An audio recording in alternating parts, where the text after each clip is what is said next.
They tell me that I'm never gonna make it. They want và xôm xóa cốm mà cần video clip mới ní và ngày ní được kêu nâng bẩn to miền bây giờ một đoạn tiết chạy toàn từ nâng adjective từ đấy đó cứ chạy nâng comparative and superlative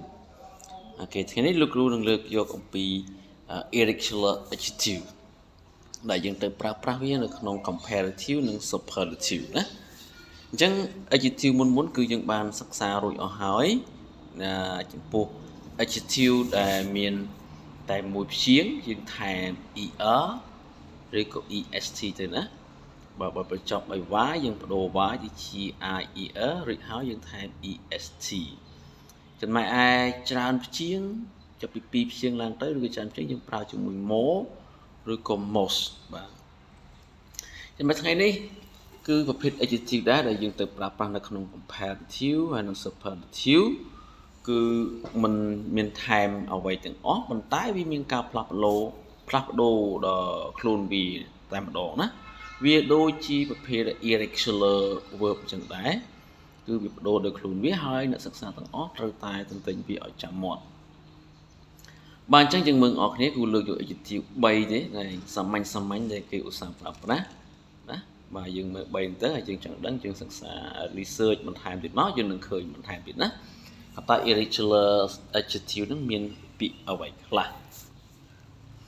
បាទអ្នកខ្លះគឺធ្លាប់ដឹងហើយ good បាទ good sorry okay this one បាទគឺ good better the best good better best bad war the worst far further the furthest ហើយយើងត្រូវចាំអញ្ចឹង good better bad war worst far further furthest នេះគឺ good ល្អជាងឬប្រសើរល្អបំផុត bad អាក្រក់ជាងអាក្រក់បំផុត far ឆ្ងាយជាងនិងឆ្ងាយបំផុតបាទឥឡូវយើងមើលឧទាហរណ៍អស់គ្នាក្នុងជាប្រយោគ Your business is better than mine Your business is better than mine មានថាជំនួយរបស់អ្នកគឺវាប្រសើរជាងជំនួយរបស់ខ្ញុំណា mine គឺជំនួសឲ្យ my business អញ្ចឹង better ឃើញទេ better មកពី good បាទល្អជាងប្រសើរល្អជាងមានប្រសើរហ្នឹងហើយណាជាទូទៅ comparative គឺប្រើជាមួយ than ហ្នឹងឯងណាបាទឃើញទេគេអត់ដាក់ gooder ទេអត់ទេគឺយើងប្រើ better ជំនួសទៅណាបាទទីឧទាហរណ៍ទី2 it is the best answer to choose okay the best is one right ក្នុងកម្រិតដាច់ខាតមានវាគឺជាចម្លើយដែលល្អបំផុតហើយដើម្បីជ្រើសរើសបាទ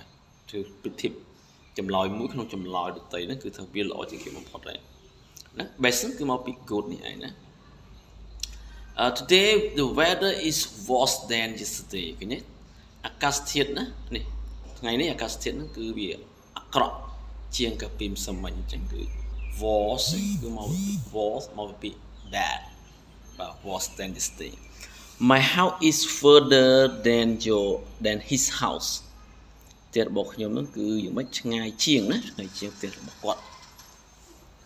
ហ្នឹងហើយលោកគ្រូមានប៉ុណ្ណឹងណាមេរៀនហ្នឹងគឺខ្លីទេអញ្ចឹងបាទអរគុណច្រើនសូមជម្រាបលា